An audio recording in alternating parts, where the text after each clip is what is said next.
Speedway final. In the past, it's been the last of the national rounds for Britain's top men on their way to the World Final itself. Today, though, it's a bit different. The World Final's gone and the Grand Prix's taken over. It means that this event is an early qualifier for next year's Grand Prix, albeit a long way away. Nevertheless, it stands as an event on its own, with the British title at stake. The three riders, former world champion Gary Havelock, Chris Louis of Ipswich, on the World Final rostrum himself 2 years ago, and current British champion Andy Smith. They're racing for glory here. They're already in this year's Grand Prix among the 18 riders involved with 6 meetings. Today, the top 6 riders, excluding Havelock, Louis and Smith, will move on to the overseas final here again in 6 weeks' time. There, they'll be joined by Americans, Australians and New Zealanders battling for a place in the Intercontinental final in Norway. So the British final stands on its own for glory. Qualification for the Grand Prix of 1996 is a separate issue. Alongside me, former world champion Peter Collins. Peter, a slightly different British final, but nevertheless a very special occasion. Yes, Tony, it's very exciting, the British final. I always feel that this was probably one of the most important races of the season. I think to become British champion is very, very important to most of these lads, and it's the final meeting before they start meeting the foreign ones, and it's a really, really hard-fought meeting. Before the main event starts, we face a match race between Kenny McKenna of Edinburgh and Gary Stead from Bradford. The two would have been competing for a reserve slot, but pool rider Steve Schofield broke his ankle at Oxford 9 days ago, and one of them will take his place. And that, of course, will happen before heat number 1. The man selected, or the man winning that heat, will then wear number 12 race jacket for the rest of the meeting. The top 6 scorers from the semi-finals at Eastbourne and Middlesbrough have qualified for today, with Mark Laram deciding not to race. Paul Hurry makes a 7th from the Eastbourne event to join the field, and we now have Ray Morton from that Eastbourne field as well, because his club colleague Dave Mullett has broken an ankle and he's missing out on today's occasion. The ride-off between McKenna and Stead, they tied for 7th place at Middlesbrough, and of course one of those will join the 16 here. Andy Smith goes for a hat-trick of British titles. That's never happened before. He's on his home track, so he must stand a chance. You never know, do you? But I'm drilling it into myself and I'm going to win every heat. And the bike seems to be going okay? Oh, it's perfect, yeah. Really good. We start then with this ride-off to dispute who wears the number 12 race jacket here this afternoon. And in the yellow and black helmet colours, we have Gary Stead, a 23-year-old from Bradford who's yet to appear in a British final. He started as a 19-year-old at Stoke 4 years ago. In 1993, he moved to Newcastle, back to Bradford towards the end of last season. Today, he battles for that last place, vacated by the sad injury to Steve Schofield. That's Gary Stead in the yellow and black helmet colours. Kenny McKenna is a 32-year-old Edinburgh rider in his 2nd British final today.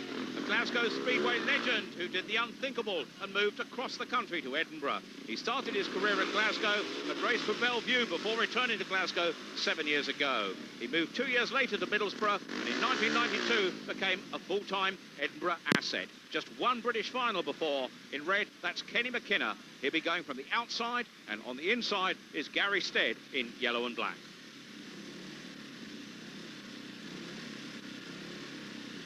An important heat for these two lads, and they're really going to battle here because it's mighty important for both of them. A qualification place at issue, 4 laps of top speedway, a match race. Gary Stead on the inside, Kenny McKenna on the outside. McKenna's the man in red, the fates are about to go up. Up they go and away to the first bend, and it's McKenna on the outside. He slides wide. Coming through on the inside, Gary Stead, wheel for wheel down the back straight. Something of a match race this. Stead gets the drop on the bend. McKenna goes wide. The advantage there is to Gary Stead. Peter Collins alongside me. Stead looks to have this in the bag. Yeah, they were side by side on that first lap there, and unfortunately Kenny McKenna was on the outside and got pushed wide as they started in the 3rd turn. And Stead seems to be clear now. Yes, Gary Stead is wheel perfect here. Now he's got the space and the time. He's opening him up now, a 15-metre gap ahead of the disappointed Kenny McKenna from Edinburgh. But Gary Stead is certainly going to bring about the cheers of the Bradford fans with a lap to go. He has the Bradford Dukes race jacket on. He's going to win this with ease, and Gary Stead is going to be the man who'll go through and wear the number 12 race jacket with his first appearance in Heat 3. There's the checkered flag, the win for Gary Stead.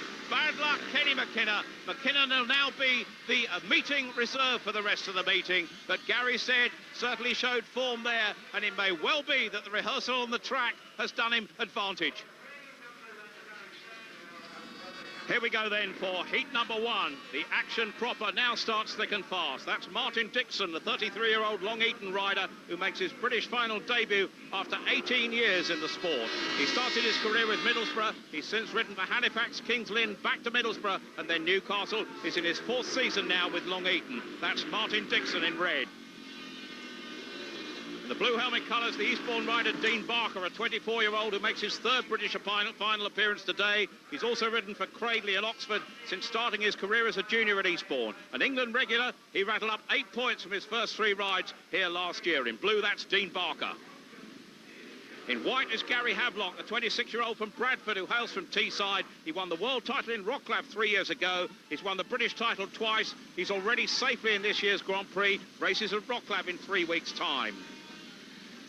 In the yellow and black helmet colours is Scott Robson, the 23-year-old from Middlesbrough who's taking part in his first ever British final. He started his career with Berwick in 87, remained at Berrington Lock until a move to Newcastle in 92. He moved to Middlesbrough this season. His younger brother Stuart rides here. A bit of track advice there perhaps.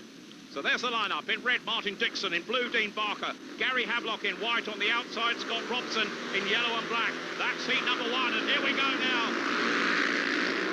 Tight into the first bend. Gary Havelock there battling with Dean Barker. Barker on the inside, Havelock on the outside as they go into the top bend. Havelock goes wide. Barker hugs it on the inside.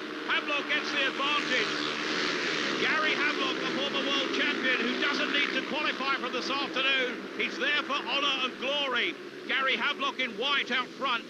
Dean Barker in 2nd place in blue. Scott Robson's back in 3rd place.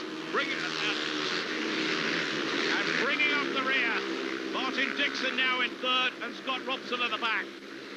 Gary Havelock from Dean Barker, from Martin Dixon, from Scott Robson with just over a lap to go. This, Peter Collins, is easy for Gary Havelock. Yeah, I think it must be nice actually riding in a British final without too much pressure on you, because he's not actually thinking of qualification and he can just go out there and ride to the best that he can, and I'm sure he's going to look very, very good by the end of the meeting.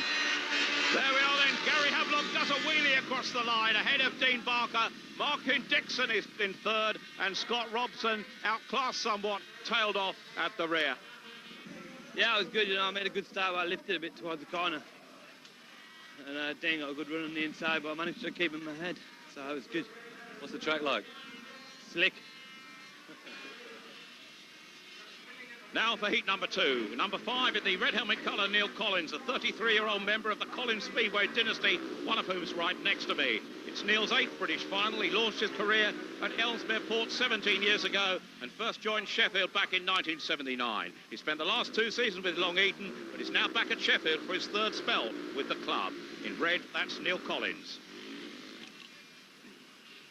In the blue helmet colour, and wearing number 7, Martin Dugard, the 25-year-old Eastbourne captain, who takes part in his 7th British final this afternoon. 2 years ago, he won the overseas title, but he suffered ill fortune in World Championship rounds and made just 1 world final appearance. Current England regular, he started at Eastbourne back in 85. Martin Dugard in blue.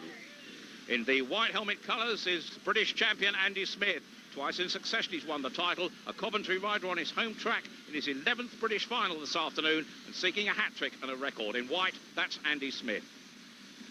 Simon Cross in the yellow and black helmet colours is a 29-year-old from Cradley who's racing in his 7th British final today. A back injury 4 years ago in the World Long Track final saw him struggle somewhat. He announced his retirement 2 years ago, but he's back in action now. He's been at Cradley for 13 years. That's Simon Cross in yellow and black. So there we are at the tapes. There's the lineup on the inside. That's Neil Collins. Next to him, Martin Dugard, and away they go. Dugard's on the inside and going to make it, but to the apex, Andy Smith on his home track.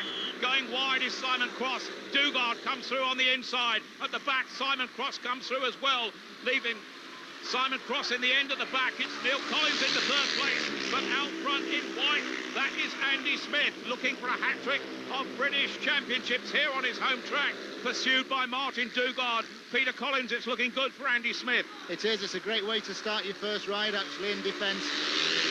There's looking very good, he's looking very sharp. He made a nice start again from that gate 3, but he's coming under a bit of pressure there from Martin Dugard. He really needs to be pulling away Smith, really, to sort of have any sort of force for the rest of the meeting. But I think he's got this one in the bag. Yes, Andy Smith takes the yellow and black flag with 1 lap to go, pursued by Dugard, Neil Collins and Simon Cross, disappointingly right at the back. But this is going to belong to the British champion in white. That is Andy Smith. He takes that to head to Martin Dugard. And back in 3rd place is Neil Collins. So Andy Smith, 1 notch on his stick, of course, for this British title, which could make it 3 in a row. An excellent ride by Andy Smith on his home track, taking that heat with ease. What the crowd expected, really, Andy. Well, hopefully it's going to carry on that way. So, heat number 3, the rider in red is David Norris, a 22-year-old who's riding for Reading this season on loan from Eastbourne, where he learned his speedway. As a 16-year-old, he moved to Ipswich for 2 seasons before returning to Eastbourne. Current regulations meant he missed out on the Eastbourne team this season. He's an England regular as well for test matches. David Norris in the red helmet colours. Chris Louis, wearing the number 11 race jacket in the blue helmet colours, is the 25-year-old son of Ipswich promoter and England team manager John Louis. Chris is in his 6th British final today. He's already qualified for the Grand Prix this year. He started his professional career at Hackney and was a World Junior Champion in 1990. He finished 3rd himself in the World Final 2 years ago in Pocking. In blue, that's Chris Louis. In the white helmet colours, already at the start line, is Paul Hurry, a 20-year-old from Marina Essex, who's in his 2nd British final. Last year, he won the British Under-21 title. He's a grass track expert who joined Arena Essex 4 years ago. He spent 2 years on loan at Peterborough before returning to Arena Essex last season. And Gary Stead is the man in the yellow and black helmet colours. We've already seen him winning in that ride-off for the disputed place in the number 12 race jacket. A 23-year-old from Bradford. This is now his 1st British final. That's Gary Stead in yellow and black.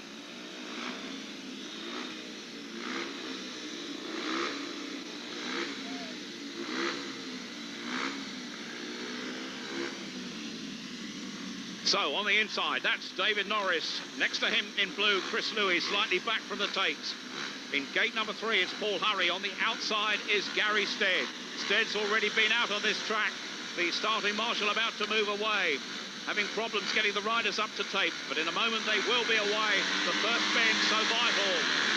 David Norris away on the inside, hugs that bend and gets away in front. Chris Louis going round the outside, pursues him in blue, showing speed with that Jawa engine below him. Chris Louis, a Jawa Works rider, but David Norris on his GM is out front, and David Norris is leading this comfortably. Back in 3rd place is Paul Hurry, Gary Stead at the back. But at the moment, it's David Norris showing speed and showing track craft. Peter Collins, young Norris, looking good. He's looking very good, he is, but Chris Louis putting him under quite a lot of pressure. Louis seems to be riding all over the track to find a way around the outside of Norris, and he really isn't letting him get away. For my money, it looks as if Norris has a little bit in reserve, having time to look round there and see where Chris Louis is, and holding on to him as they go into the final lap.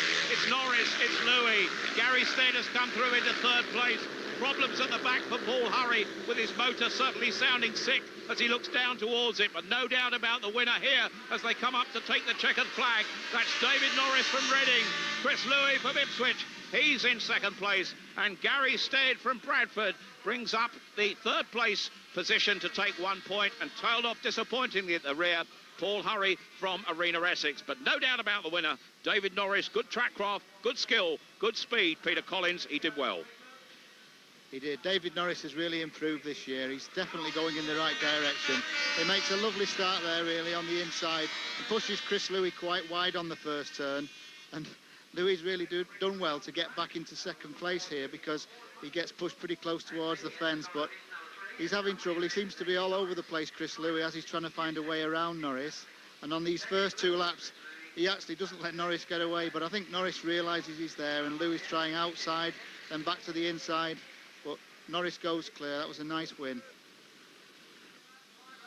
So here we are for heat number 4 with Joe Screen in the red helmet colours, a 22-year-old from Chesterfield who rides for Bradford, a record transfer signing from Bellevue. His 5th British final appearance today, the 1993 World Under-21 champion In 1993, he appeared in a staggering 5 World Finals, under 21, pairs, World Team Cup, long track and individual. Runner-up last year in the British final, that's in red, Joe Screen.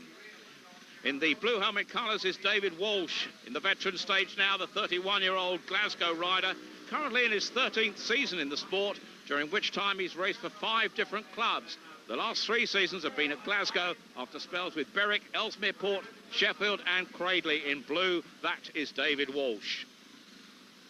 In the white helmet colours and coming up to takes is Ben Howe, who clinched the British Under-21 title just a few days ago on his home track at Ipswich. He's 20 years old. He's in his 2nd British final. Born in Crawley, he first rode a bike as the Eastbourne Mascot, but joined Ipswich in 1991 and was runner-up for the British Under-21 title last season. Maybe a go, but he has already gone one better this year. That's Ben Howe in white. And there in yellow and black, the late replacement, 26-year-old Ray Morton. He takes the place of his clubmate, David Mullett. He's kept out by a broken ankle. Morton's in his 2nd spell at Reading. He's also ridden for Wimbledon, but started his career 10 years ago at Kings Lynn. In yellow and black, that is Dave Morton. That's the lineup. This is heat number 4. Joe Screen on the inside, Dave Walsh next to him, Ben Howe in gate 3, and Dave Morton is on the outside in the yellow and black helmet colours as the motors roar. Up go the tapes, and who makes it to the first bend? David Walsh is there, but going speedily round the outside is Ben Howe, and going through on the inside is Joe Screen. We've got a race on our hands here. Joe Screen from almost last to first as he streaks down the home straight. Joe Screen pursued by David Walsh. Ben Howe has gone right to the back and having trouble keeping his grip, but now going by Dave Morton at the rear. Some race we have here, but Peter Collins knows an awful lot about Joe Screen, and he's pretty fast here, Peter. He is. I actually saw Joe then on the inside on gate 1. He was last to move from the gate. He made an atrocious start, to be perfectly honest, but the other riders on that first turn seemed to go very wide, and he had a very good run round the inside, but he's now got past them. He's just pulling away. He's really going well. He's got 100 yards in front. Well, Joe Screen is certainly well out in front, and now Dave Walsh in 2nd place, Ben Howe back in 3rd, and Dave Morton at the rear. But this is all about Joe Screen, but there's the battle on the bend, and 2nd place is going to David Walsh ahead of Ben Howe, and really disappointing for Dave Morton, or Ray Morton rather, who's come through here and certainly done, or provided himself with a few problems. Joe, going into that last lap, you were about 20 yards in front. Yeah, I didn't make a good start. And if I went round the inside, you know, I've got a good chance of coming out either the first or the second one. And, you know, it happened how well I wanted to. Is the bike all right? Yeah, the bike's going all right. It's just I should have made a better start than what I did. You know, it wasn't the hardest race I've got today. So I've got to improve on the starting thing. So, with everybody having had one ride, Gary Havelock, Andy Smith, David Norris and Joe Screen, all with heat victories to their name, have 3 points. Martin Dugard, Dean Barker, Chris Louis and David Walsh, all with 2nd places, have 2 points each. Neil Collins, Martin Dixon, Gary Stead and Ben Howe, 1 point apiece from 3rd places. Scott Robson, Simon Cross, Paul Hurry and Ray Morton have all failed to score. Everybody's had one ride. That's how it stands. Heat number 5 on the inside in the red helmet colour is late substitute Ray Morton from Reading Racers. Next to him in the vacant space in the blue helmet colours, we're waiting for Martin Dixon. Coming up now, Martin Dixon with a 3rd place in his first outing. Ray Morton failed to score at the back. In gate number 3 in the white helmet colours, we have Neil Collins with just 1 race point so far from a 3rd place.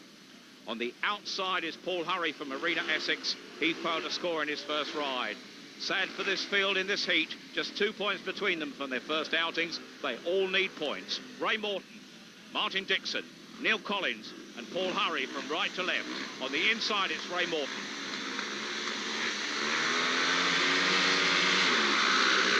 Away we go, and this time, Ray Morton is quicker on the inside, but going round the outside is Paul Hurry, who may well have changed a gear in the pits during the break, but coming through now on the inside and battling is Martin Dixon, as Ray Morton is taken wide, and now it's taken up at the front by Paul Hurry.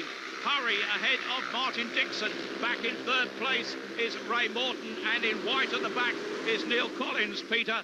Paul Hurry is riding a different race this time from his first outing. Yeah, I think he must have changed the gear or something. He looks a far different rider now than he did in his earlier heat. So, way out front is Paul Hurry, and he doesn't look to be in too much trouble. Pursued by Martin Dixon. Quite a battle at the back as Neil Collins tries to go round the outside of Ray Morton. But Morton holds him off, and in the last lap we are now in yellow and black.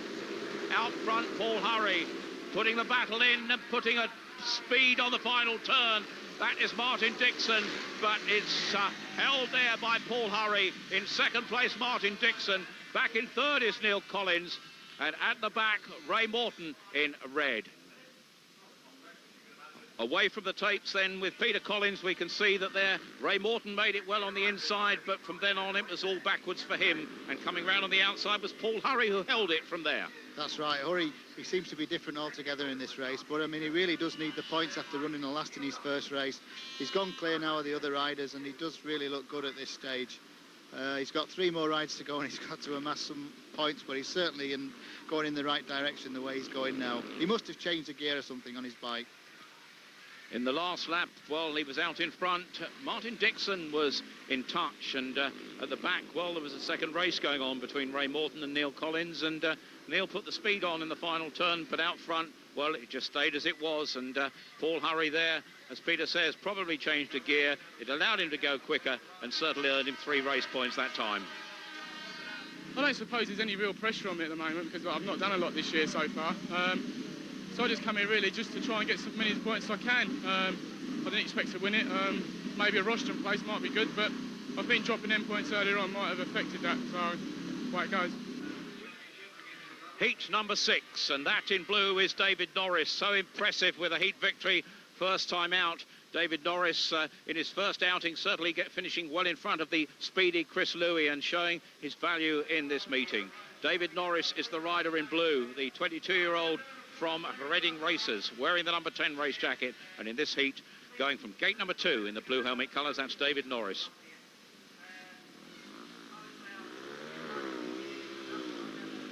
Emerging from the pits, Andy Smith, a heat winner first time out as he looks towards his 3rd successive British title. Andy Smith finished in front of Martin Dugard first time out.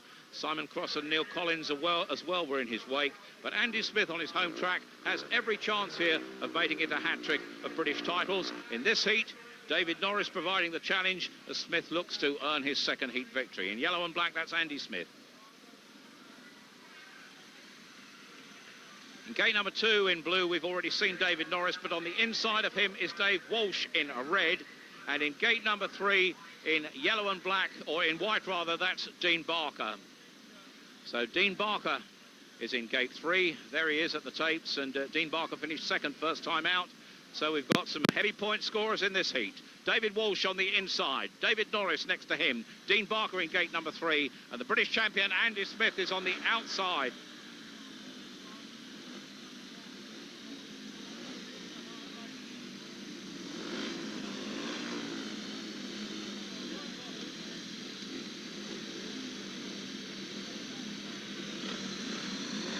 Looking along the line, the nerve ends are fraying. It's so vital they make it to the first bend.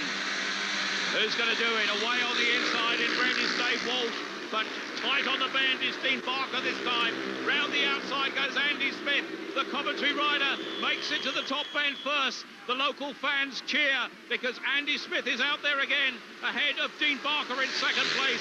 David Norris is back in 3rd, and at the back it's David Walsh. Home track advantage is telling here, Peter Collins. Well, I think so, but I just saw Andy earlier on in the changing room, and he's actually lost 1.5 stone to before the season started.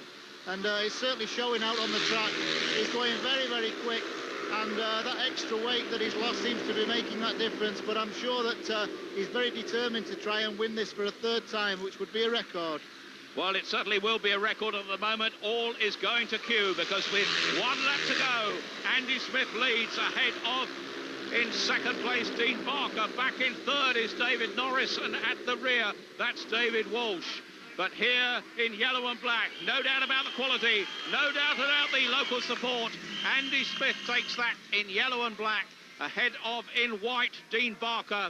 And back in 3rd place In blue, that's David Norris. But no doubt about the quality, and now maximum 6 points from 2 rides for this man, Andy Smith, who's won the last 2 British titles, and there's no doubt about who the fans here at Coventry are backing this afternoon as he waves to those very fans. And again told from the first bend, but it wasn't quite there that Andy Smith did it, as we see it with Peter Collins.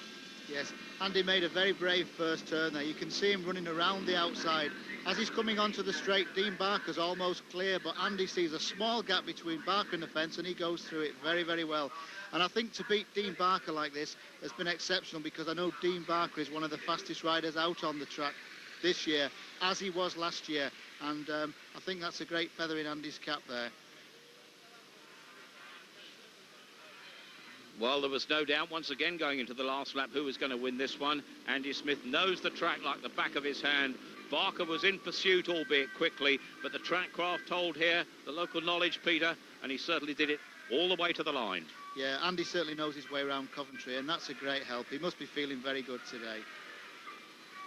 Well, there he was, certainly feeling good with another 3 points, and that takes him to a maximum 6 from 2 outings.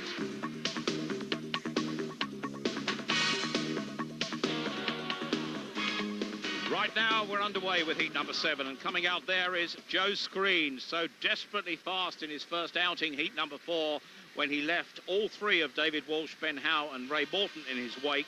Joe Screen looked a fast rider, and this is certainly going to be a battle for him. The Bradford rider is battling with his teammate, and his teammate is Gary Havelock in yellow and black. And Gary, too, won his first heat with ease, so there'll be no favours asked, and they don't expect any given in this one. Although Joe Screen, of course, needs to qualify for next year's Grand Prix Series. He was desperately disappointed to miss out this time, but Gary Havelock is the last British rider to be a world champion, and Gary Havelock is the man who's going to challenge him all the way here, where he goes from the outside in yellow and black. And Martin Dugard is going to pose a threat, because he's one of Britain's top riders. Martin Dugard in white is going from gate number 3, so it's going to be quite a race here. And on the inside in red is Chris Louis, already seeded through to the Grand Prix, and 2 years ago, right there on the rostrum in the World Final itself in Pocking. We have in this heat arguably Britain's top 4 riders, Peter Collins. This is going to be quite a race. I'm sure it will be, with Havelock there being next world champion, Screen, who's been in these meetings so many times now, and his time he really did win something big. Martin Dugard's been around for a long time, and Chris Louis is under 21 world champion. This is going to be a great race. Well, here we are, arguably the 4 top riders in British Speedway, line abreast at the tapes here in Coventry. This is the British final. Surely one of them is going to be the British champion if it's not going to be Andy Smith.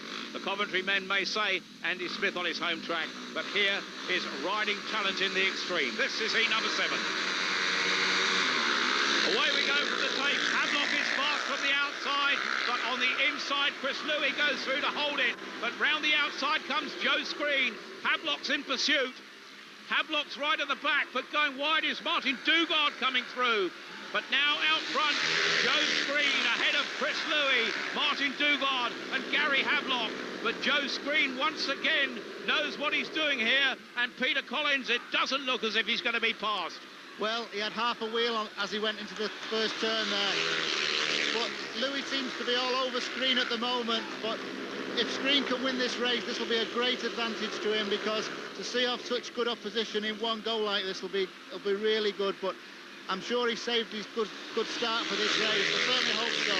Well, there we are, but coming through on the inside and challenging him is Chris Louis. But Screen goes wide and takes the grip provided by the dirt here at Brandon Stadium to surely take this one. In blue, Joe Screen takes the checkered flag. In second place, Chris Louis. Back in third is Martin Dugard. And surprisingly, at the back, that's Gary Havelock, the top of Britain's racing talent here in that one. And Joe Screen came out like the cream on top of the milk. A lovely wheelie from Joe Screen, acknowledges the support of his fans, but the start was so vital, and Joe Screen was right there. Peter. Yeah, I'm sure Screen was very happy to get that race out of the way, but if you notice, he gets only half a wheel in front as he gets to the first turn, and it's all he needs there. He runs Havelock out very wide, puts Havelock really out of the race, but Chris Louis nips round on the inside, and he is a major threat to Joe Screen at this stage. Louis seems to be all over Screen as this race sort of progresses onto the first couple of laps, but I'm sure that Screen knows Louis is there. Now Louis again is trying all over the track really to sort of get some advantage over Screen, but Screen has a really quick line around the outside. If you just notice that quick look there from Screen, as he noticed Chris Louis was sort of all over him around the inside, and Screen sort of really working hard to keep that bike going. He's looking for Louis all over the place because he knows he's there, but that was a great race. Well, at that point, he was in charge, and when he came into the last lap, well, he made it count even more, and there was nothing Chris Louis could do with Joe Screen wide and picking up the grip, and from there on, there was only one man going to win that. Martin Dugard trailing back in third place. 1 point for him, but none at all for Gary Havelock. The man of the moment, though, in this heat, that's Joe Screen. Yeah, I made a very, very good start. You know, that's probably one of the best starts I've made this year. You know, I had 3 other really good guys there, and I don't know, I just made a good start, and I just led from the start, which is easier. So on the inside, Scott Robson, Simon Cross in gate 2. Gate 3 is Gary Stead, and on the outside in yellow and black is Ben Howe. This is heat number 8.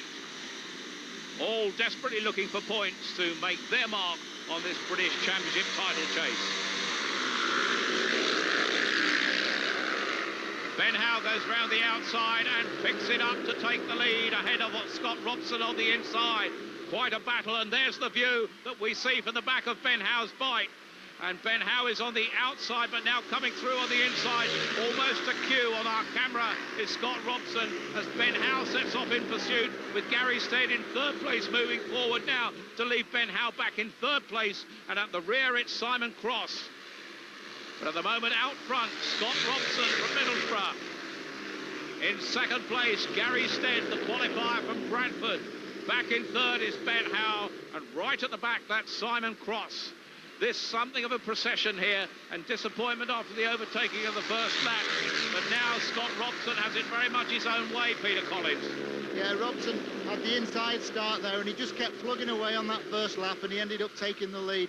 It's sad to see Simon Cross there at the back, because Simon's been going very, very well this year, but there's no taking anything away from Robson. That was a great win.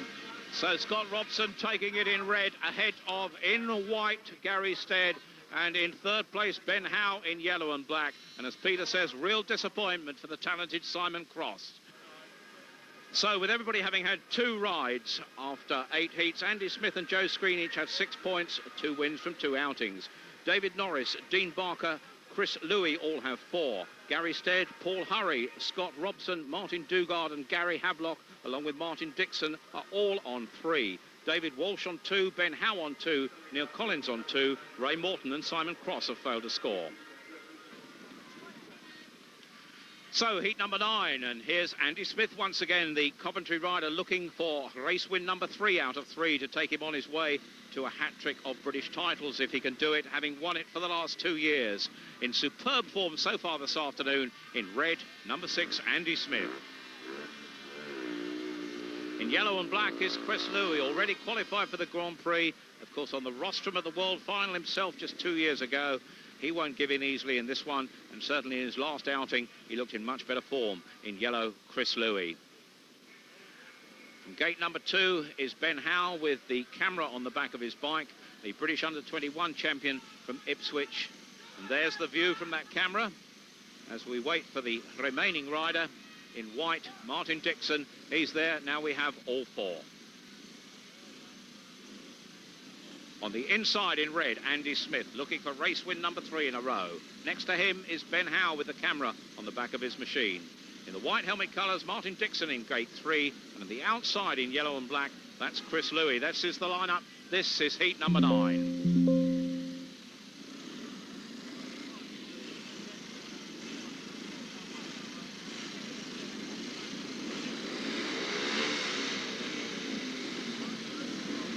Peter Collins is alongside me. Peter, Chris Louis needs this from the outside. How tough is it going to make the first bend first from there? Well, it looks pretty interesting because we've just had a track grade and most of the dirt has been brought back from the outside to the inside, and of course Andy Smith is off the inside start, so it's going to be very interesting when they get to this first corner. You're not suggesting the Coventry staff are helping their man by any chance? Well, it needs grading after heat 8 and that's when it was done. It's just the look of the draw, I suppose. Here we go then. This is heat number 9. Andy Smith from the inside, Chris Chris Louis from the outside.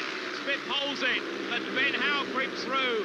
There goes Smith once again, picking it up from the bend. And Andy Smith, the Coventry rider, is out front yet again. But Chris Louis is not given in. There's some action here, because Chris Louis is battling. Andy Smith goes wide, but retains control. Chris Louis comes again. They're really battling, but that little man in red, Andy Smith, has the fighting qualities. He has the track knowledge. It's his home track, ahead of Chris Louis. At the back, there's a second race going on between Martin Dixon and Ben Howe. But now Andy Smith is out there. This is quite a race, Peter. Well, it certainly is. Again, Chris Louis is all over Andy Smith. Chris Louis had 2 second places already, and I don't think he likes second place by the way he's going. But whether he's going to pass Andy, I just don't know. But he's certainly got some speed. Well, there comes Chris Louis with that speed, but it's probably not going to be enough as Andy Smith takes that one ahead of Chris Louis, with Martin Dixon back in 3rd place. And there we saw Andy Smith take himself to a maximum 9 points out of 9 so far, and he must be favourite once again to take that British title. From the start, it was vital. The dirt was on the inside, Peter Collins. It was, Tony, on the first corner. I mean, that was a good start from Andy, but the track's completely changed for this race. Andy sort of uses that dirt, but then realises that the rider in blue had come up the inside very, very quickly, and he had to dispose of him first. But then Chris Louis also goes past Andy. But as you can see now, the outside, right on the very outside, there's a lot of dirt out there because Andy gets pushed out onto that dirt. You actually think that he's gone too wide, but he lifts and gets a load of grip again, gets a load more grip and goes again past Chris Louis. I mean, that was very, very good. You have the impression, Peter, that Andy Smith knew exactly where every shovelful of dirt was on this track. It seemed that way to me. I mean, there were 2 distinct lines there on the track. The inside where the tractor had pulled all the dirt from, and still on the outside where there seems to be a good build-up of nice damp dirt that's still got loads of grip in it. And Andy used it on every occasion. And Chris Louis, even on the last lap, it looked as if he might make inroads on that final bend, but then Andy went away, took the checkered flag, and that made it 3 in a row for the young man from Coventry. Heat number 10, and there's Joe Screen. A vitally important heat for him because he has 2 race wins from 2 rides. And Andy Smith, who's already had 3, has a maximum. Joe can tie it up with him with a heat victory here, and with the speed he's shown, well, who's going to question his ability to do just that? There's Joe Screen. In the red helmet colours is Gary Stead. 4 points to his name. The man who qualified here this afternoon, the Bradford rider, who qualified with a ride-off.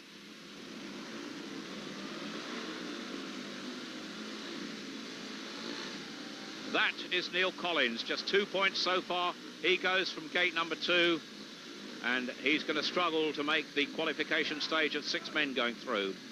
On the outside is Dean Barker with 4 points to his name, earlier described by Peter Collins as one of the country's quickest riders. He's going to have to be quick here to catch Joe Screen, who's right next to him.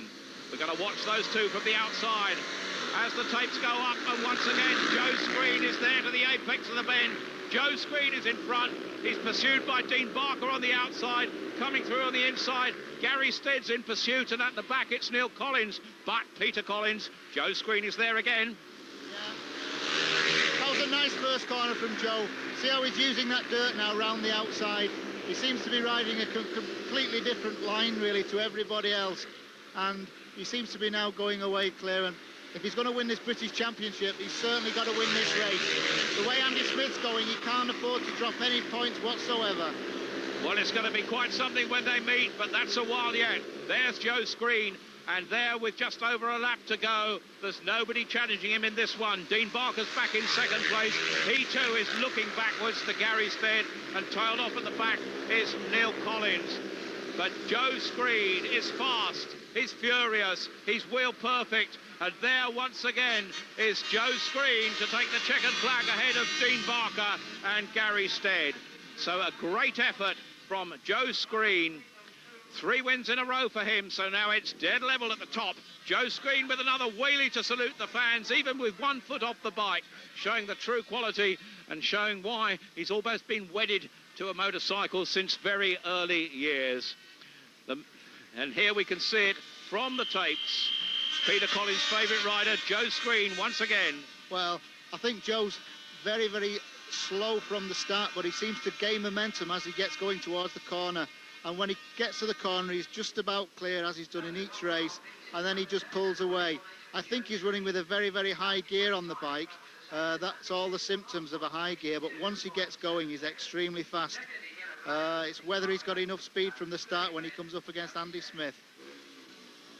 So heat number 11, there's Gary Havelock, the former world champion, already qualified for the Grand Prix. So it's all for honour and glory this afternoon, and he's a little bit behind schedule. He needs a heat win here. 3 points so far. Gary Havelock, a win and a last place to date. In the blue helmet colours, we have Paul Hurry with 3 points to his name so far. He goes from gate number 2. The young man from Arena Essex, who's a grass track expert. He's waiting for the man coming up on the inside in the red helmet colours and just arriving at tapes, the veteran Simon Cross, who has yet to score his first point. Disappointment for the man from Cradley. And tucked up on the outside, David Walsh with 2 points to his name so far. And David wears the yellow and black helmet colours to go from gate number 4.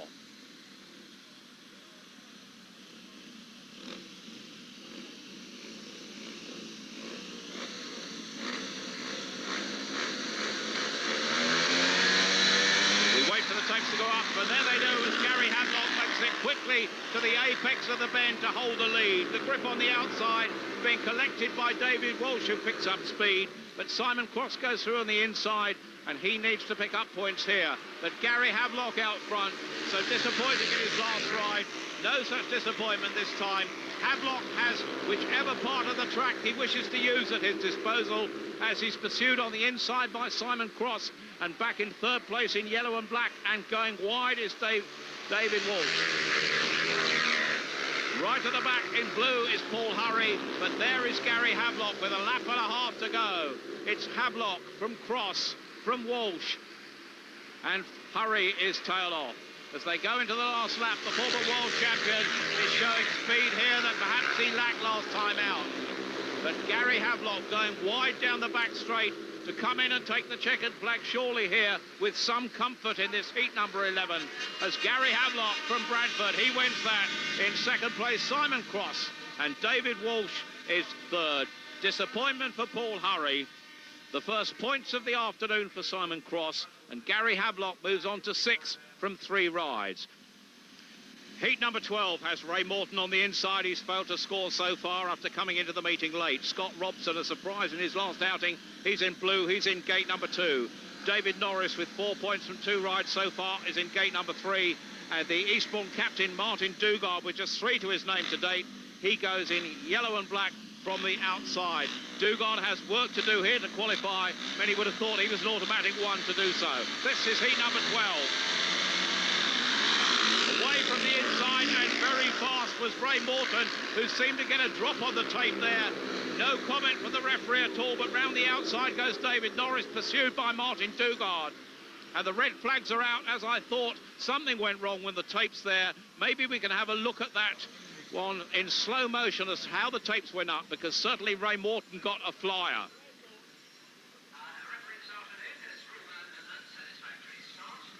Let's see what happened at the start. Here we are. A real jump from Ray Morton, rather like a horse going over Beecher's Brook there, and he got the jump on everybody. The referee spotted it, and now we're going to have to start it all over again, and it will be once again Ray Morton from the inside, Scott Robson, David Norris and Martin Dugard to have a go once again.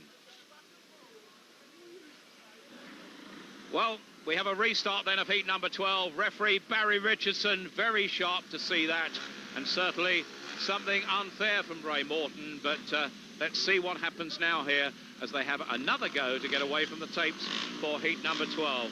And I don't think somehow that Ray Morton will get away quite so quickly this time.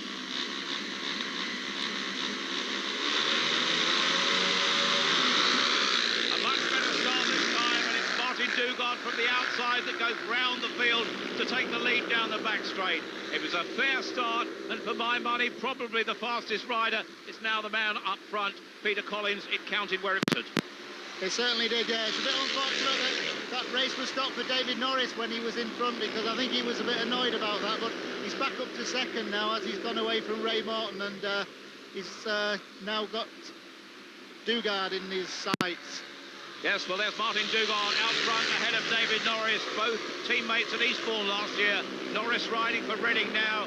Dugard, the captain of Eastbourne, and Dugard needs the points here if he's going to have a chance of qualifying. With just over a lap to go, it's Dugard, Norris, Morton, and at the back, Scott Robson as we go into the last lap. This one now a procession, because it's just as it was when they pulled out of the first bend. Martin Dugard having gone round the outside to take all 3 points, as here we go on the checkered flag. It's Martin Dugard from David Norris back in third place. That's Ray Morton, and it was absolutely vital that the fairer start with no drop from the inside. They all started level. David Norris is having words with the referee because he was upset. He was in the lead when the referee stopped the first attempt, but now the 3 points to Martin Dugard. You're obviously annoyed, though. Well annoyed. What's the bloke's problem, you know what I mean? I didn't even make a good start, but I managed to get round him on the track, which is not even suited for kids' bicycles, because it's so slick. So I make a pass, first all meeting, so the referee stops it. I mean, what's on? He stopped it because bloke out of gate mum made a good trap. You know, not that he cheated or nothing, you know, everyone's dead still. And just because I was in the lead, the ref stopped it. I mean, has he got a problem with me or something? I don't know. So, with everybody having had 3 outings, it's level at the top with Andy Smith and Joe Screen disputing the British title, each with 9 points. A clutch of riders on 6. Dean Barker, Gary Havelock, Chris Louis, Martin Dugard and David Norris all on 6. Gary Stead has 4 alongside Martin Dugard. Paul Hurry has 3 with Scott Robson and David Walsh. Ben Howes on 2 alongside Neil Collins and Simon Cross. And Ray Morton has 1. So heat number 13 now gets underway after all the riders have had a break, and of course the anticipation waiting for the direct confrontation between Joe Screen and Andy Smith is vital. But here on the inside is Martin Dugard, desperately keen to qualify for the next stage of the Grand Prix. He's on 6 points. In blue next to him, Gary Stead on 4. David Walsh has 3 points in gate number 3 in the white helmet colours. On the outside in yellow and black, that's Martin Dixon. That's the lineup. Martin Dixon there with 4 points to his name. And let's see them at the line. Martin Dugard, surely the favourite for this one, but we'll have to wait and see as the tapes go up, and Martin Dugard on the inside picks it up and heads them to the apex of the corner. On the inside and coming through is David Walsh in the white helmet colours, but taking a bite at the back is Martin Dixon as Gary Stead goes wide, but no such problem for Martin Dugard out front. And this heat victory might be enough to take him towards qualification for the next stage of the Grand Prix. It's Martin Dugard out front and a battle between all 3 at the back with 2 laps gone. The 3 at the back are really fighting at the moment, with the man in front of that bunch is Martin Dixon. Gary Stead is pursuing him, and right at the back is David Walsh. Surely, though, none of those are really going to qualify with a lap to go. Martin Dugard, the Eastbourne captain, is surely going to win this one. Martin Dugard way out front, and to be fair, the other 3 were former second division riders. Martin Dugard, certainly unlucky in some World Championship rounds, has time to look back and take the checkered flag for this heat 13 to Martin Dugard, second place to Martin Dixon, and third to Gary Stead. But all the way, virtually from the start, from the inside, from the apex of the first bend, was Martin Dugard. There we are, the appetite for Dean Barker on the inside. You can just see the anticipation of those riders at the tapes as they wait for the referee to pull the lever and send them away, as he does right now. Chris Louis lifts on the outside, loses ground, and Dean Barker it is that takes it up. But on the inside of Barker, Simon Cross is pushing him all the way. Chris Louis coming round the outside now to move into second place behind Dean Barker.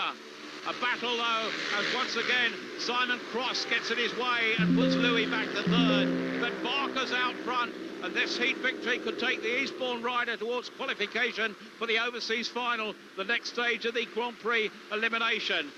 Earlier, Peter Collins said Dean Barker was fast. He's looking fast in this one, Peter.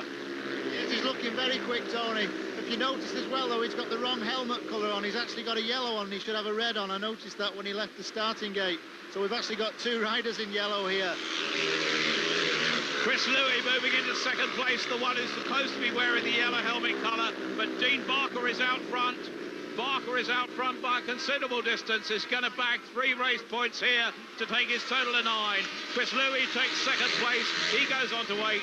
Back in third is Simon Cross, 1 race point for him, but from the moment he made it from the gate, Dean Barker, the Eastbourne rider there, supposedly with a red helmet colour on, number 2, certainly made it from the start and held it all the way. So, heat number 15. There in the red helmet colours on the inside, that's Ben Howe.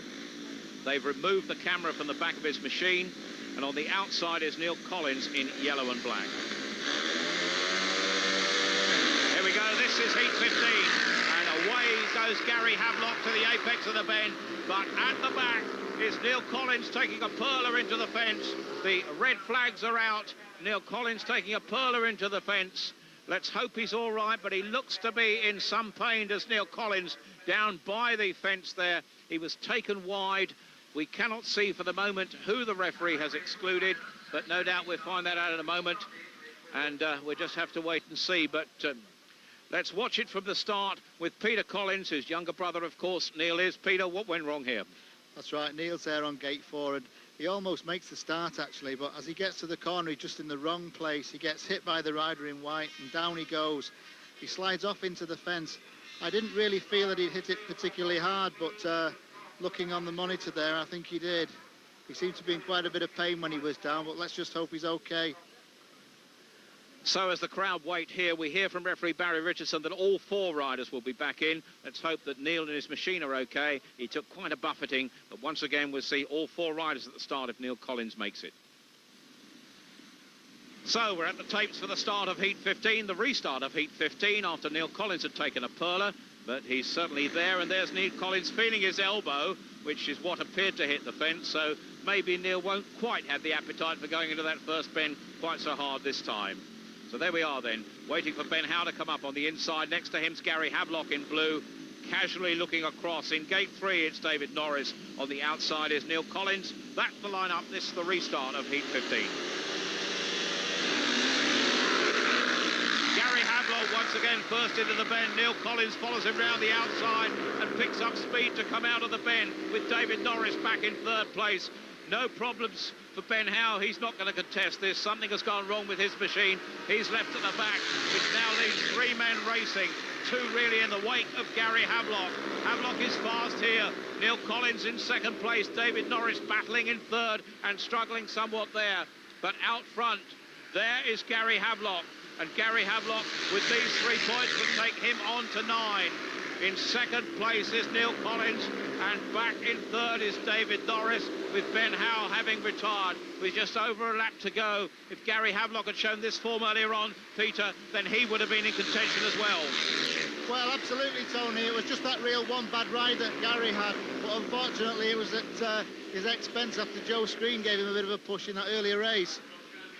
But in this one, no such problem. There is Gary Havelock taking the checkered flag as he goes across the line ahead of Neil Collins. Disappointment for David Norris, who now with 7 points is going to struggle to qualify there.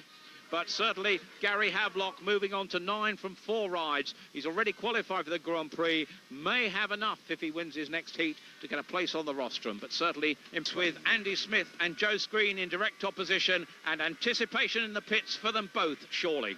Hopefully I'm going to go out there and win it. Home field advantage, has that been good for you the last few years? Not really, because we don't get that many meetings on it at the beginning of the season. We've had a lot of rain-offs. I don't think it's no advantage. And what about a Screener? Do you think he's got the capabilities of beating you? No. Andy said you haven't got a chance. Don't know, I think there's more pressure on him retaining it 3 times, you know. I'm just happy, you know, I've qualified now, and if I win it, it'll be a good night tonight. What's been the best thing about the day so far? The weather. So heat 16 now provides what will surely be the decisive heat for this British title. There is Joe Screen in yellow and black. 3 heat victories, 3 really fast performances so far, and he has never been headed here this afternoon. Joe Screen goes from the outside here in yellow and black. The 22-year-old from Chesterfield who rides for Bradford. and he was the 1993 World Under-21 champion, and he's going to go for it here, surely, in this one from the outside. The opposition, though, provided by Andy Smith. 3 wins out of 3 for him, the Coventry rider who's won the British title for the last 2 years. This is his 11th British final here this afternoon, and for the 28-year-old, if he wins this heat, surely he could be on his way to becoming the first man to do a hat-trick of British title successes. 3 successive years, 3 successive wins it would be. But we know here what he's got to contend with, a very fast Joe Screen. On the inside in the red helmet colours is Paul Hurry, there with 3 points to his name so far. He goes from gate number 1, perhaps a spoiler in this one. And Scott Robson, the Middlesbrough rider, is in the white helmet colour, and he goes from gate number 3. Surely this is going to be a race between Joe Screen on the outside there in the yellow helmet colour and Andy Smith going from gate number 2 in the blue. The Coventry fans will be backing Andy Smith, but much of the stadium will surely be shouting for Joe Screen, who many feel should have been in the Grand Prix anyway for this year.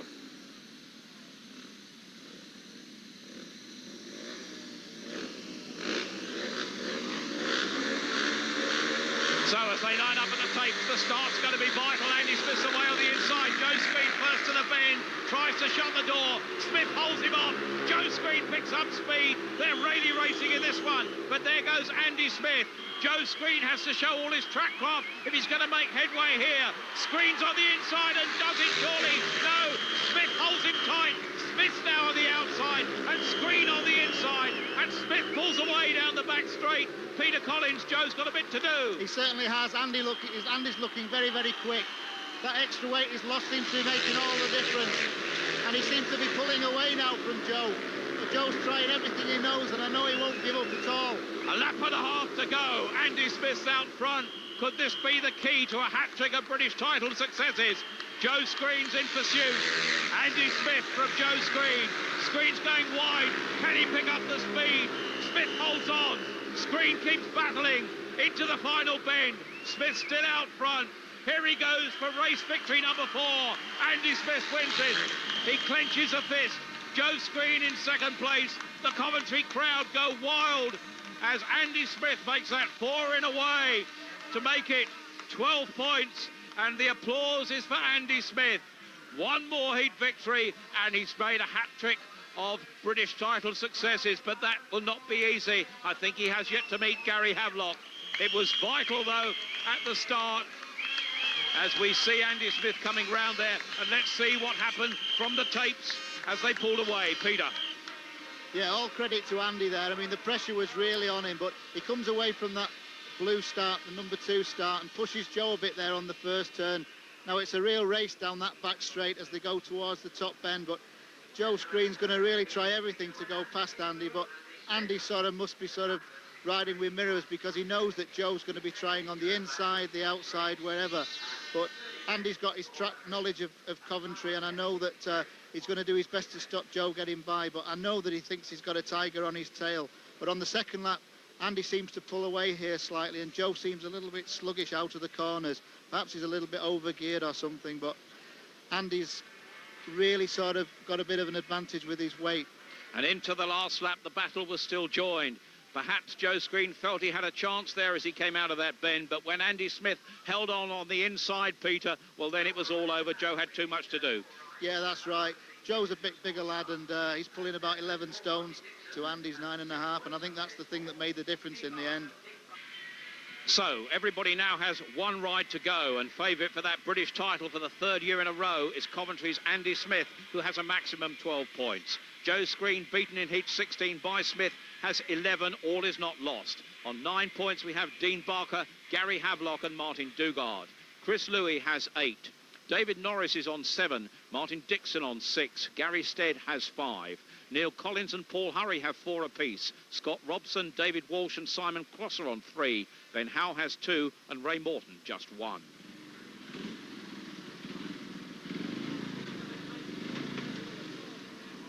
That's the lineup, heat 17. On the inside, Martin Dixon. Next to him in blue, Simon Cross. The white helmet colours, the very fast Joe Screen. On the outside is David Norris as the starting marshal walks away. We await the tapes going up. Up they go. And Joe Screen is into the first bend in front, showing the speed we expected. He will probably stay there. In his tracks go David Norris and Martin Dixon, but Joe Screen in a class of his own surely in this one, as Martin Dixon moves into second place to relegate David Norris back to third. And Joe Screen once again out front, and with every bend, with every bit of shale, his lead is increasing here on Martin Dixon and David Norris. Trailing in their wake is Simon Cross. His disappointment continues, but here Peter Collins, Joe Screen, not without hope still of that British title. Yeah, this is one race he's really got to win if he's got to keep his British Championship hopes alive, but Martin Dixon behind him desperately needs the points as well. Well, Joe Screen is certainly going to qualify for the overseas final. He's certainly going to get a place on the rostrum here for the British title, and if Andy Smith doesn't win the next heat, Joe Screen will face at least a ride-off. So there's Joe Screen taking the checkered flag ahead of Martin Dixon. In third place, David Norris, and bringing up the rear in blue, Simon Cross. Joe Screen doing the wheelie and showing once again those victory celebrations, the wizard of balance, but he made it once again from the start where it counted. And when he made it to that first bend, there was no looking back for Joe Screen, Peter. That's right, that's one of the rare occasions where Joe's made a good start. You can see there in the white helmet, he's clear of the others when he gets to the first bend, and some nice grip round that corner, and he gets a lovely first turn, and he's gone. He's left all the others. I know he's really enjoying this now, but it's really all down to now what Gary Havelock can do over Andy Smith in the later race. So, heat 18 now, and Paul Hurry is desperately keen to qualify, but I don't think even a heat victory here, which would take him on to 7 points, would be enough for the young man from Marina Essex to make it to the overseas final. In red on the inside, that's Paul Hurry. In blue is Dean Barker with 9 points to his name so far. The Eastbourne and England international could be on his way to qualifying for the overseas final, and he may, with a heat victory here, even get a place on the rostrum. Martin Dugard is the Eastbourne captain, sponsored by Hyundai, among all the other classics all over his leathers here. Martin Dugard, his father runs a big machine tool business, and he's the Eastbourne captain. He's in gate 3, and Ben Howes on the outside. A disappointing afternoon for the youngster from Ipswich. The tapes go up, away we go from the inside, and it's Barker in front. Dugard is chasing him round the outside, but coming through to go in his trail is Martin Dugard ahead of Paul Hurry, and at the back now is Ben Howe, for whom the afternoon has hardly been a repeat of his success in the British Junior Championship at Ipswich earlier in the week. It's Dean Barker in blue, Martin Dugard in white, and now both of these, with these points totals, will surely qualify for the overseas final, and that's the next stage of their chase for a place in next year's Grand Prix. Dean Barker from Martin Dugard. Dugard leaving space for Barker, almost waving to him as he goes away. The two are brothers-in-law. Dean Barker is married to Martin Dugard's sister.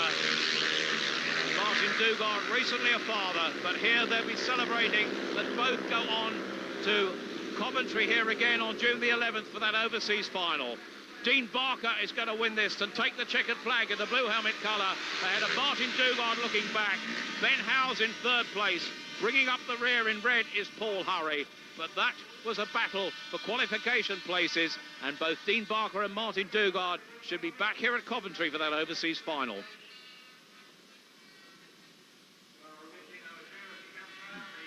From behind them at the start, we can see that it was Barker and Dugard that made it away there. Certainly when they sorted out at the end of the first bend, those two in front, Peter. Yeah, Barker and Dugard, they've been very, very consistent today, haven't they, really? They've sort of gone through the meeting, regularly scoring points, and they've qualified, the pair of them, without a great deal of effort. And it's a nice way to actually go through a meeting, that, really. So I'm sure that they're going to be happy going on to the next stage. Well, certainly it was almost team riding here from the Eastbourne pair. And talk about keeping it in the family. Both will be on their way to the overseas final. No threat as we go into the last lap with Dean Barker. No threat posed by Martin Dugard, and frankly no threat to Martin Dugard in second place either. So there we are, the two of them going through, and Barker taking him on to 12 points, surely qualifying ahead of Martin Dugard on 11, and that 12 might just earn Dean Barker a place on the rostrum. So a decisive heat here, and here is the man in yellow, Andy Smith from Coventry, who goes from the outside, the 28-year-old for whom a heat victory here would give him the British title for the third year in a row. Andy Smith has the crowd behind him, and he's going from the outside gate. In the blue helmet colours is Gary Stead with just 5 points so far, but the man on the inside is the one that surely poses a threat here. If Gary Havelock can take this in red, Gary going from the inside, if he were to beat Andy Smith into second place, there'd be a ride-off with Joe Screen for the British title. But Gary Havelock has won 3 of his 4 rides, finished last in the other. He has the speed, that's Gary Havelock. The other rider in the white helmet colours is Ray Morton. But here we go, this is heat 19. Who makes it to the first bend? Havelock's away, Smith's away. Havelock takes him wide. Smith goes round the outside, holds on the speed and picks it up. And Havelock's got a lot of work to do here because Andy Smith, the Coventry rider, is in front. 1 lap has gone out of the 4 that can take him to a hat-trick of British titles. Andy Smith from Gary Havelock, from Gary Stead, and at the back, Ray Morton. But Andy Smith here, barring a mistake, is surely set for the British crown. With 2 laps to go, Andy Smith's in front of Gary Havelock, the former world champion. Can Havelock pick up the speed? He does. There's just a bike length between the two. A lap and a half to go as Andy Smith, the 28-year-old Coventry rider, this is 11th British final with a lap to go to make his victory number 3 in a row. Andy Smith ahead of Gary Havelock. Trailing back is Gary Stead. Right at the back is Ray Morton. But here comes the British champion for 1995. Andy Smith, the clenched fist salute. The title for the 3rd year in a row. A record for Andy Smith from Coventry, ahead of Gary Havelock. And in 3rd place, Gary Stead. But there we are. What an achievement. What a ride. Clenched fist into the air. Andy Smith, the British champion for the 3rd year in a row. Alongside me, Peter Collins, who know what it's like to be British champion, but to do it 3 times in a row, Peter, that's something special for Andy Smith. Well, absolutely, Tony. I only ever won it once, and it took me a long time before I did. And for Andy to do it 3 times on the run, I mean, that is unbelievable. I mean, in the history of our sport, we've never had this up until now. Andy's had some terrible injuries through his career, and he's always seemed to bounce back, and this is just the crowning point, really. Absolutely brilliant for Andy. Fantastic. Well, I don't think many people will begrudge the charming young fella his title here. Perhaps not so young at 28, but a record for Andy Smith in yellow and black. He's going to get the bumps from his mechanics, from his teammates. What an achievement. What a day for Andy Smith. Gary Havelock tried, perhaps, on behalf of his clubmate Joe Screen to earn him something. But let's see how he won it, because he did win it. He won it in style. He's won 5 times here this afternoon, and this one from the tapes was no exception with Peter Collins. Yeah, I think it's nice to get the outside gate, actually, in the very latter part of the meeting, especially for Andy in this race. Havelock's pinned there on the inside in the red, and Andy's got a nice start. He makes a great first corner, makes no mistakes whatsoever. And with his speed, I don't think there's any way that Havelock was going to catch him, and that proved during the race. Peter, when you see Gary Havelock there, how could he have got past him in any way? Well, he tried absolutely everything, didn't he, really? He tried to go inside and outside. He tried as much as he could, and then he realised Andy was just pulling away. Andy just had the perfect line, riding in the right spot every place on the track, and never made a single mistake. And when Andy's in that sort of mood, there's no stopping him. He even had time to look back there, but how vitally important was it, the close knowledge of racing on this track every week? Well, it certainly helps, there's no doubt about that, but you've still got to get on the bike and go out there and do it, and a lot of people would crack under that pressure, but Andy seems to be making a habit of this, and today again, as the last 2 years, he's been absolutely brilliant. You can't take anything away from the lad. 5 wins out of 5 here at Brandon then.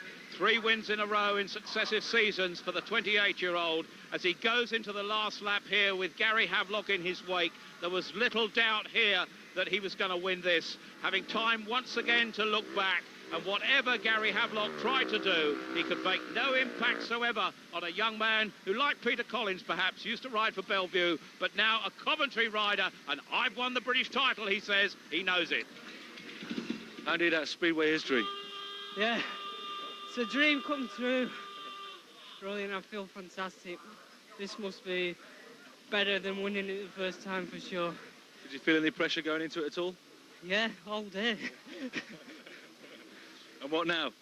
Oh, feel good, yeah. A few pints for the lads? Yeah, definitely. I'm going to fill that trophy up and I can drink out of it. Congratulations. Cheers. Heat to number 20, though, something of an anticlimax. But Chris Louis, of course, has a chance, perhaps, of challenging for at least 4th place here. He has 8 points so far. Chris Louis in white, and he's going from gate number 3. But it doesn't worry him, qualification, because he's already through to the Grand Prix this year. He rides in Poland in 3 weeks' time. That's Chris Louis in white. A Jawa Works rider, and Jawa machinery certainly reliable for him. On the inside in red is Neil Collins. Just 4 points to his name so far. The blue helmet colours are worn by David Walsh with 3 this afternoon to date. And Scott Robson on the outside in yellow and black also has 3. Chris Louis should win this T20. Here they go, and straight away, Chris Louis goes to the first bend first, and surely he's going to hold it. Going round the outside is Scott Robson, but back in 2nd place, David Walsh.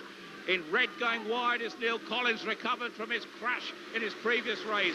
But Chris Louis certainly seems to have plenty in hand here. And a heat victory here would take him on to 11 points and a share of 4th place. But it isn't going to change the destiny of who reaches the rostrum to get those awards. Chris Louis with 2 laps gone in front of Neil Collins. Back in 3rd place is David Walsh as the dust starts to rise from the track. But Chris Louis here is in charge, in control. The wheels are in line. He's coming out of the bend as fast as he needs to with a lap to go for Chris Louis. The man who made the rostrum in Rocklab, or in Pocking rather, 2 years ago, is certainly not going to make the rostrum here, but he has the Grand Prix to look forward to this year, and if he does well, he'll be in the Grand Prix again next year. He takes the checkered flag there. Chris Louis from Ipswich ahead of Neil Collins in the red helmet colours, and back in 3rd place was David Walsh.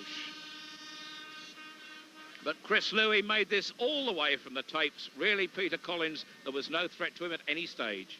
No, he's had a very consistent meeting, Chris, and he's had 4 second places leading up to this, and he saves his big win for his very last race, which is probably a great way to do it. But brother Neil there in the red helmet desperately needs these points, and he's going to end up with 2 points here if he can get round the rider in blue, which he actually does here on this bend. So that's Neil up into 2nd place. Now, whether his 2 points are going to be enough, we're not quite sure, but he's going to need them. That's definitely the case. Chris Louis then winning that more or less as he pleased, and certainly bringing him on to 11 points. Now that means that we have the position of Andy Smith taking the British title with 15, Joe Screen runner-up on 14, Dean Barker on 12. 11-point men, Gary Havelock, Martin Dugard and Chris Louis. David Norris and Martin Dixon each have 8, Gary Stead and Neil Collins on 6. Paul Hurry has 4 along with David Walsh. Scott Robson's on 3 with Simon Cross and Ben Howe, and Ray Morton has scored just 1.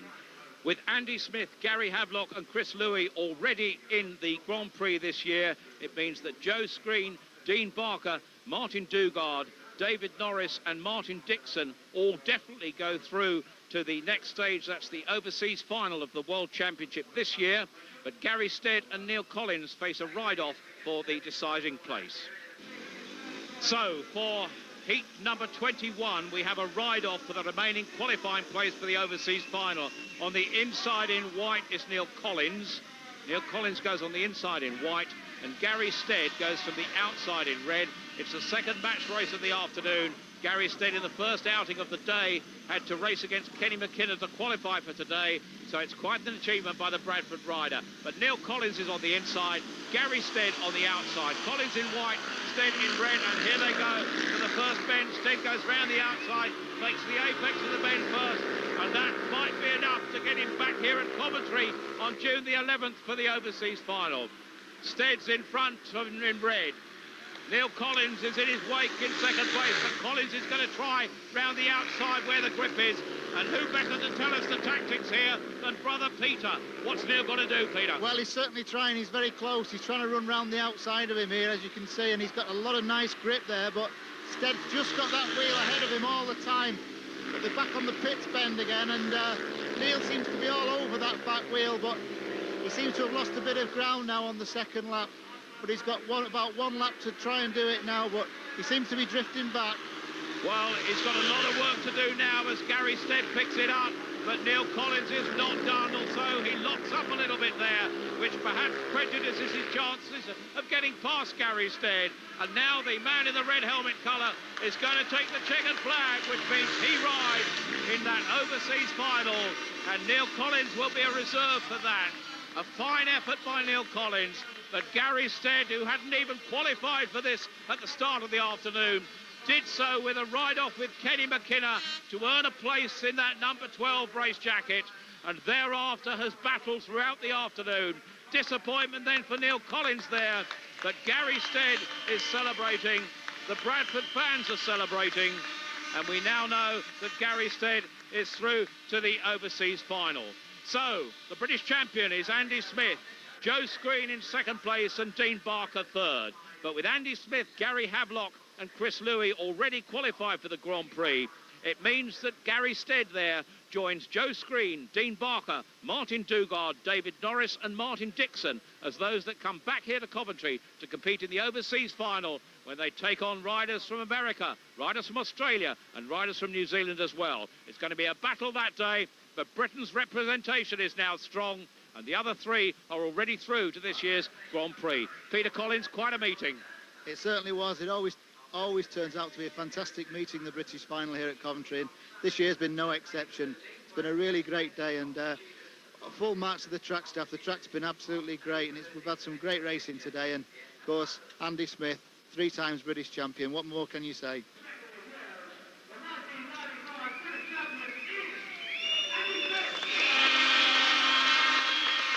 So the winner of the British title for the 3rd year in a row is Andy Smith. A marvellous afternoon for him, a marvellous afternoon for his supporters. A 15-point maximum, 5 heat victories in a row. Andy Smith is there. What a marvellous performance by him. He has a cup, he gets the Jack Parker Shield, he gets a new engine. On his right, 3rd place, Dean Barker. On his left is Joe Screen. The men of the moment. The garlands are in red, white and blue. It's the British title. There's the Jack Parker Shield held by Andy Smith. Joe Screen in 2nd place. Dean Barker in 3rd place. A marvellous afternoon for those 3 riders. A marvellous afternoon for all of us here at Coventry. The British final 1995 will be remembered by us all. By Andy Smith, Joe Screen and Dean Barker in particular. From Peter Collins and myself, a very good afternoon.